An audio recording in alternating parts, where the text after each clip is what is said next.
8 months earlier, back when I still believed my marriage was unbreakable, back when I still believed loyalty meant something, back when I still looked at Monica and saw the woman I had fallen in love with, not the stranger standing in front of me now. 8 months earlier, life was simple. I worked as an operations manager for a logistics company outside Atlanta. The pay was good, the hours were long, but I never complained, because everything I did was for my family, for Monica, for our future. Every morning I woke up before sunrise. Every night I came home exhausted. Yet somehow seeing Monica waiting for me always made the stress disappear. At least it used to. When we first met, she was working as a receptionist at a dental clinic.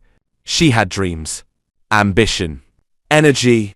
I admired that about her. I encouraged her to go back to school, paid tuition when she couldn't afford it, worked overtime to cover expenses, skipped vacations, delayed buying a new truck, made sacrifices she never even knew about because I believed in her, and eventually those sacrifices paid off. She built a successful career in marketing.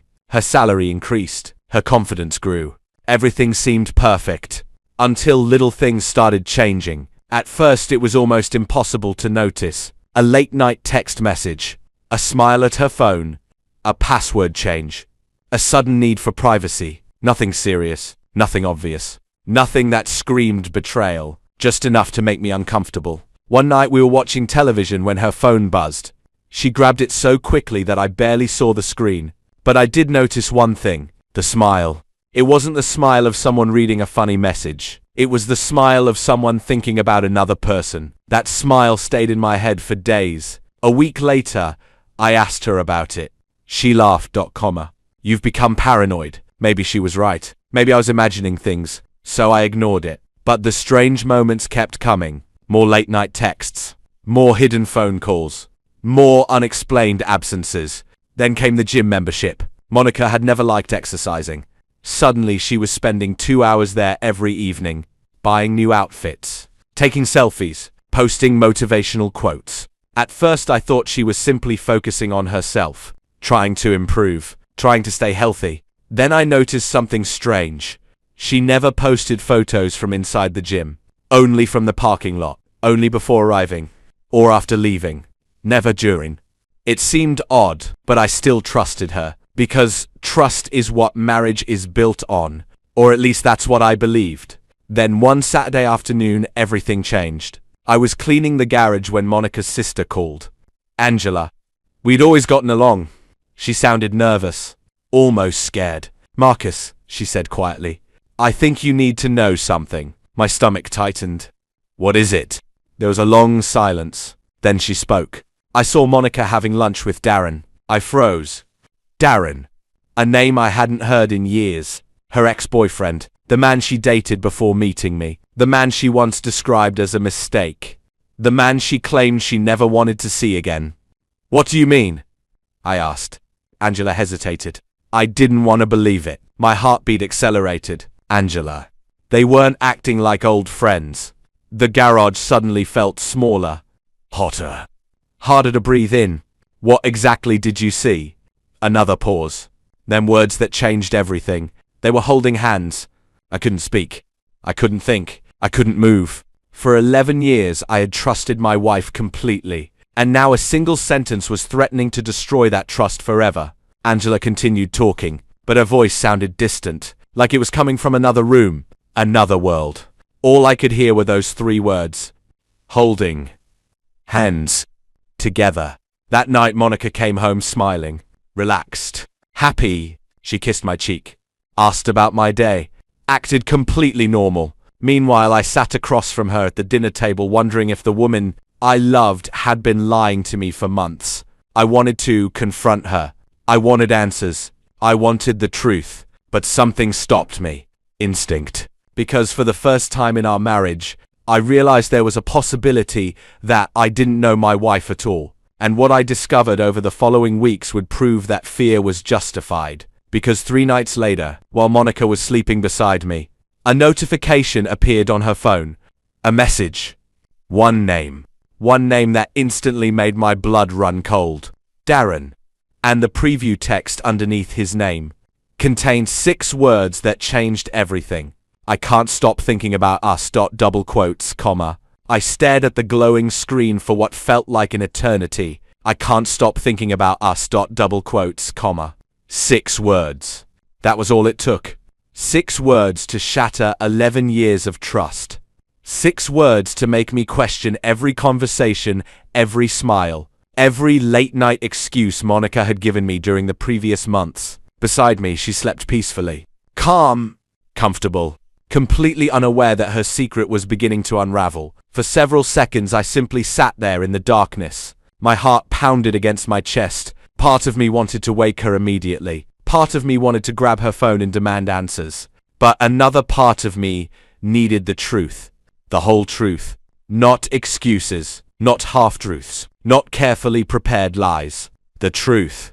So I put the phone down exactly where it had been and waited. The next morning, Monica acted exactly as she always did. She kissed my cheek before leaving, told me she loved me, asked me to pick up groceries on my way home. The performance was flawless. If I hadn't seen the message myself, I would never have suspected anything. That realization hurt almost as much as the message itself, because it meant she had become very good at lying. Over the following week, I started paying attention, really paying attention. And suddenly things I had ignored for months became impossible to ignore. She smiled at her phone constantly. She left the room whenever certain calls arrived. She started protecting her screen whenever I walked nearby. She became defensive over simple questions. The woman who once told me everything had become a stranger living inside my house. One Friday evening, she announced she was having dinner with co-workers. Normally, I wouldn't have thought twice about it. This time I did. 3 hours later, I drove past the restaurant she claimed they were meeting at. Her car wasn't there. My stomach dropped. I parked across the street and waited. 10 minutes. 20 minutes. 30 minutes. Nothing. No Monica. No co-workers. No dinner. Just another lie. I returned home before she did. At nearly 11 o'clock, she walked through the front door carrying takeout containers. Comma. Long night, she said. I looked directly into her eyes. How was dinner? Good. She smiled. Everyone had a great time. I nodded. Then she walked upstairs, as if she hadn't just lied directly to my face. That night I barely slept. Not because I was angry, because I was heartbroken. People think betrayal begins when someone cheats. It doesn't. It begins much earlier. It begins when honesty disappears, when transparency vanishes, when one partner starts building a secret life. And that's exactly what Monica was doing. The following week brought even more discoveries. Bank statements, restaurant charges, hotel deposits. Small clues that meant nothing individually. Together they painted a picture I didn't want to see. A picture of a marriage quietly falling apart. One afternoon I received another unexpected call. Angela again. This time she sounded even more nervous. Marcus. What happened? I saw them. My chest tightened. Where? A shopping center outside Atlanta. I closed my eyes. Angela hesitated. Then she said something that crushed me. They looked like a couple. The silence that followed felt endless. After hanging up, I sat alone in my office staring at the wall, trying to understand how we had gotten here, trying to understand how the woman I had supported for more than a decade could risk everything for a relationship that belonged in her past. But despite everything, I still loved her. And because I loved her, I decided to fight for my marriage. That weekend, I invited Monica to dinner. Just the two of us. No phones, no distractions, no excuses. For a little while, it felt like old times. We laughed, shared memories, talked about our early years together. The years when we barely had enough money to pay rent. The years when we faced every challenge as a team. For a moment, I thought maybe we could fix this. Maybe we could find our way back. Then I asked the question, "Are you happy?" The smile disappeared from her face. "What do you mean?" U.S.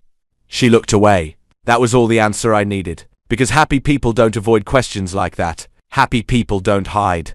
Happy people don't live double lives. "I think we've changed," she finally said. The words felt like a knife. Not because they were cruel. Because they were true. "We can work on that," I replied. "We can go to counseling." She didn't answer immediately. Eventually she nodded. "Okay." For the first time in months I felt hopeful. Maybe there was still a chance. Maybe our marriage wasn't beyond saving. A week later, we sat inside a counselor's office. The counselor asked difficult questions. Questions about trust, communication, respect, commitment. Questions that forced us to confront uncomfortable truths. I answered honestly. Monica did not. I could see it. The counselor could see it. Everyone could see it. Her heart wasn't in the room. Her body was present. Her mind was somewhere else. And I already knew where, or rather who. After the third session, Monica announced she didn't want to continue. It isn't helping. I wasn't surprised. Because counseling only works when two people want the same outcome. And by then I wasn't sure Monica wanted the marriage anymore.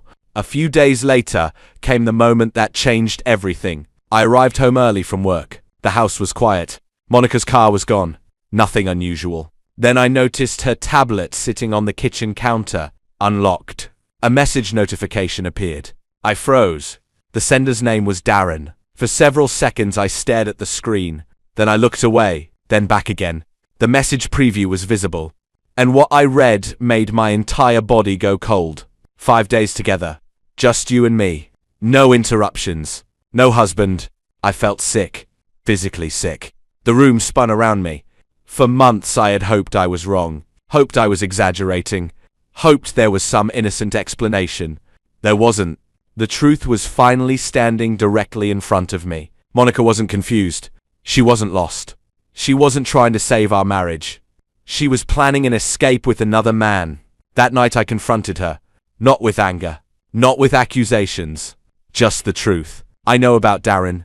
For the first time in months, genuine fear appeared on her face. What are you talking about? Stop. The single word silenced her. For several seconds we stared at each other. Then something unexpected happened. She stopped denying it. She sat down, looked at the floor, and whispered words I will never forget. I didn't mean for this to happen. Those words hurt more than any lie, because they revealed something important. She knew exactly what she was doing. She just didn't want consequences. We talked for hours, or at least I talked. I asked questions. She gave vague answers. I asked if she loved him. She couldn't answer. I asked if she loved me. She couldn't answer that either. That silence told me everything. For the first time since discovering the truth, I began accepting reality. You cannot save a marriage by yourself. You cannot carry two people's commitment. You cannot force someone to choose you. And perhaps the hardest lesson of all, love without respect eventually becomes suffering. That realization changed me, because up until that moment I had been fighting to keep Monica. After that moment I started fighting to keep my dignity. 3 days later she announced she needed space. I knew exactly what that meant. The next morning she packed several bags. Not all of them. Just enough for a trip. She avoided eye contact the entire time. Finally she walked toward the front door. I watched silently, waiting, hoping, praying she would stop. She didn't. She opened the door, turned around, and said something that still echoes in my mind. I need time to figure out what I want. Then she left. No tears. No apology. No explanation. Just gone. I stood in the empty house listening to the silence she left behind. For a long time I didn't move. I simply stared at the closed front door. The woman I had loved for 11 years had walked away, and she hadn't chosen herself. She hadn't chosen growth. She hadn't chosen healing. She had chosen Darren. The next few hours were among the hardest of my life. Friends called. Family called. Angela called. Everyone asked the same question. Are you okay? The truth was no. I wasn't okay. But I was beginning to understand something important. Pain is temporary. Self-respect lasts forever. That evening I made a decision. I would not chase her. I would not beg. I would not compete with another man for my own wife. If Monica wanted to leave, she was free to leave. But every choice comes with consequences. And sooner or later, everyone must live with those consequences. As darkness settled outside, I sat alone on the back patio. The house felt different. Empty. Quiet. Almost unfamiliar. My phone remained silent. No calls. No messages. No explanation. Nothing. Monica had disappeared. And as the first day became the second, and the second became the third, I slowly realized something terrifying. She wasn't planning to come home anytime soon. And deep down I knew that when she finally returned, Everything would be different. The first morning after Monica left felt different. Not because the house was empty, because the illusion was gone. For months I had been living between suspicion and hope. Suspicion that something was wrong. Hope that I was mistaken. Now there was no uncertainty left. My wife had chosen another man, and strangely that certainty brought peace. I woke up before sunrise and sat alone on the back patio. The air was cool. The neighborhood was quiet. For the first time in months there were no questions running through my mind. No wondering where she was. No wondering who she was texting. No wondering whether she was telling the truth. The answers had already arrived. The truth was painful. 11 years. 11 years reduced to silence. For a moment, sadness washed over me. Then something unexpected happened. It passed. Because I finally understood something important.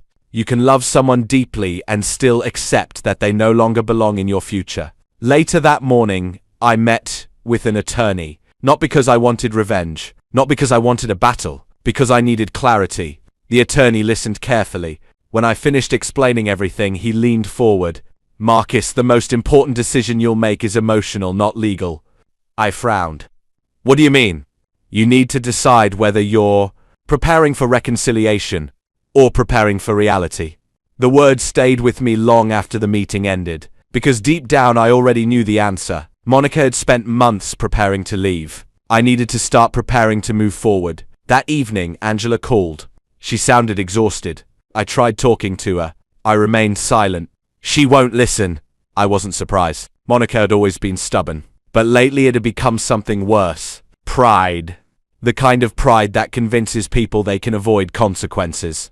The kind of pride that destroys good things. The next day brought another surprise. David stopped by unexpectedly. He carried 2 cups of coffee and a box of donuts. Neither of us talked about Monica at first. We talked about football.com, work, life, normal things. Finally, he looked at me. You know what your problem is? I laughed. I've got several. No. He shook his head. You spent years putting yourself last. The statement hit harder than I expected, because it was true. Every major decision had revolved around Monica, her dreams, her goals, her happiness. Meanwhile, I had quietly pushed my own needs aside, not because she asked me to, because I believed that was what a husband was supposed to do. Now I realize something. Sacrifice without balance eventually becomes self-neglect, and self-neglect creates resentment. The conversation changed something inside me. For the first time since Monica left, I wasn't thinking about saving the marriage. I was thinking about saving myself. Meanwhile, Monica's trip was becoming very different from what she had imagined. The fantasy she and Darren had created was beginning to collapse. Small inconsistencies became impossible to ignore. Stories didn't match. Promises changed. Plans shifted. Questions were avoided. The confident man Darren pretended to be started disappearing. The real Darren began appearing. And the real version wasn't impressive. By the 3rd day, Monica started noticing signs she had ignored before. Phone calls about overdue payments. Conversations about money problems. Excuses that didn't make sense. The image she had fallen for was cracking. But people rarely admit mistakes immediately, especially expensive mistakes. Back home, I was learning another lesson. Healing doesn't happen all at once. It happens decision by decision, hour by hour, day by day. That afternoon, I removed our wedding photo from the wall. Not out of anger, out of acceptance. Then I walked through the house, room by room, closet by closet, memory by memory.com. For years, every corner of the house had represented us. Now I needed it to represent reality. The reality that Monica had made a choice. And that choice came with consequences. By day 4, the silence from Monica had become impossible to ignore. No explanation, no concern, no effort, nothing. The absence itself became an answer. That evening, I sat alone at the dining room table, the same table where we had celebrated promotions, birthdays, anniversaries, dreams. I remembered the promises we made when we were young, promises about loyalty, partnership, commitment. Back then, I believed promises were permanent. Now I understood something different. Promises only matter when both people continue honoring them. Around midnight, Angela called again. This time she sounded frustrated. Marcus. Yeah? I think she's realizing she made a mistake. I looked toward the dark window. Maybe. Angela hesitated. Do you think you'll take her back? The question hung in the air. Months earlier, I would have answered immediately. Now I couldn't. Because something inside me had changed. The man desperately trying to save the marriage no longer existed. The pain had transformed him. The betrayal had awakened him. The silence had strengthened him. And for the first time, I was no longer afraid of being alone. The following morning, day 5 began. The sun rose over Atlanta. Birds filled the air with sound. Life continued exactly as it always had. Only I wasn't the same person anymore. I walked into the bedroom, opened Monica's closet, and started packing. Not angrily, not emotionally. Calmly, carefully. One suitcase, then another, then another. Each bag represented a chapter, a memory, a decision, a consequence. Hours later, every item she had left behind was packed. The room looked unfamiliar, almost empty, but somehow lighter, as if the house itself could finally breathe. By late afternoon, everything was ready. The suitcases, the travel bags, the boxes, every belonging neatly arranged. Waiting, not as punishment, as closure.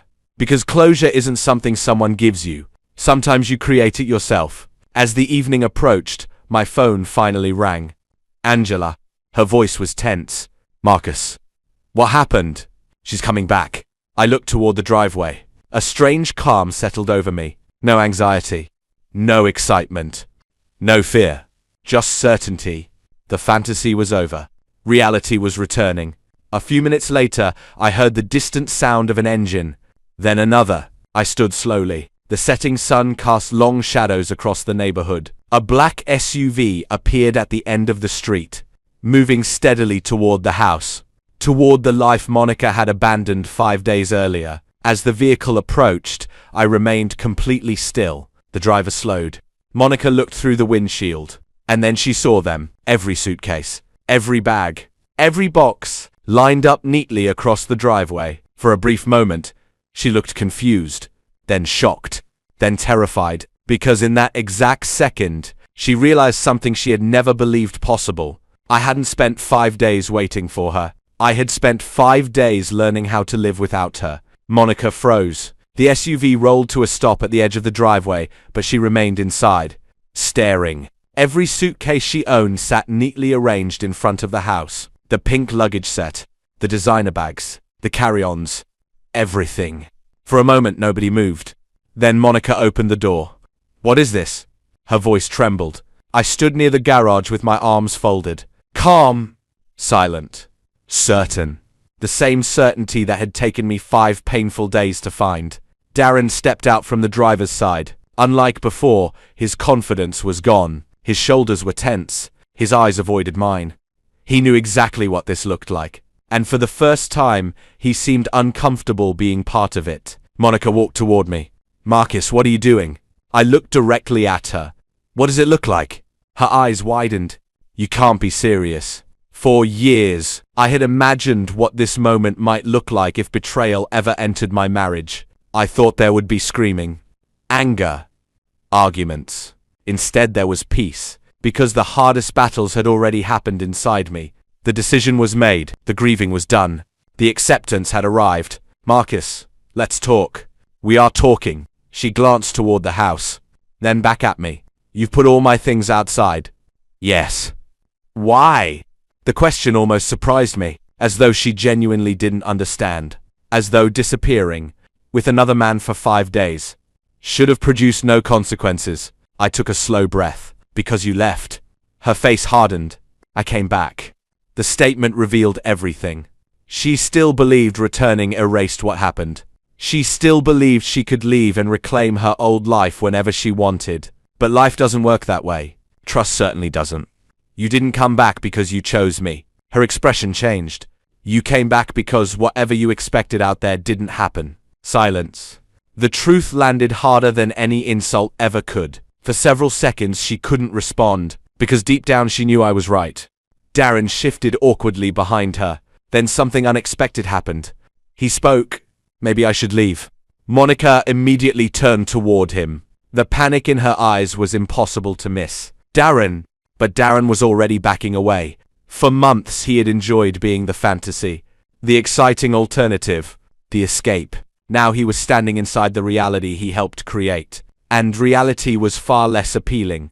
Without another word, he returned to the COV. Moments later, he drove away, leaving Monica standing alone. The symbolism wasn't lost on either of us. The man she had risked her marriage for wasn't willing to stand beside her when consequences arrived. A few neighbors had begun watching from a distance. Curtains moved. Front doors opened. People noticed, but I no longer cared. For years I had worried about appearances. Now I cared about truth. Monica looked exhausted. Not physically, emotionally. The confidence she carried 5 days earlier had disappeared. In its place stood uncertainty, regret, fear. Marcus. Her voice cracked. I'm sorry. For a brief moment, 11 years of memories rushed through my mind. Our first apartment. Our wedding day. The nights we stayed awake planning our future. The sacrifices. The victories. The dreams. Every beautiful memory still existed. But so did the betrayal. And one apology couldn't erase months of choices. I believe you're sorry. Tears filled her eyes. Then why are you doing this? Because this wasn't about punishment. It wasn't about revenge. It wasn't even about anger. It was about reality. Because being sorry doesn't rebuild trust. The tears finally began falling. I made a mistake. I nodded slowly. Yes. Her shoulders shook. Please don't do this. The old version of me might have folded. The old version might have accepted any explanation just to avoid losing her. But the last 5 days had changed something fundamental inside me. I had rediscovered my self-respect. And once someone truly finds that, they cannot willingly abandon it again. I reached into my pocket and removed a single envelope. Inside were copies of documents, financial separation paperwork, attorney contact information, everything prepared calmly and legally. I handed it to her. She stared at it, then stared at me. The reality finally settled over her. This wasn't a threat. This wasn't a dramatic gesture. This was the end. For several moments, neither of us spoke. Then she asked one final question. When did you stop loving me? A sad smile crossed my face. That's the problem. She looked confused. I never stopped. The tears streamed faster. Because she finally understood. This wasn't happening because love disappeared. It was happening because respect had. And no marriage survives after respect is gone. The sun was beginning to set behind the neighborhood. Golden light stretched across the driveway. The same driveway where our story had effectively ended. I picked up my keys, turned toward my truck, then paused. Without looking back, I spoke one final time. I hope one day you find the happiness you were looking for. My voice remained calm, sincere, honest. But it won't be here. Then I walked away, not because I won, not because she lost, but because some chapters must end before a better life can begin. As I drove away, I looked into the rearview mirror one last time. Monica stood beside the suitcases. Alone. Not abandoned. Not punished. Simply facing the consequences of her own choices. And for the first time in a very long time, I felt free. The greatest lesson I learned wasn't about betrayal. It was about self-respect. Love without trust becomes pain. And forgiveness without accountability becomes permission. Monica didn't lose her marriage in 5 days. She lost it through countless choices made long before she left. Never let loyalty make you tolerate disrespect. Sometimes the strongest thing you can do is walk away peacefully. If this story touched you, share your thoughts below and remember, your dignity is priceless.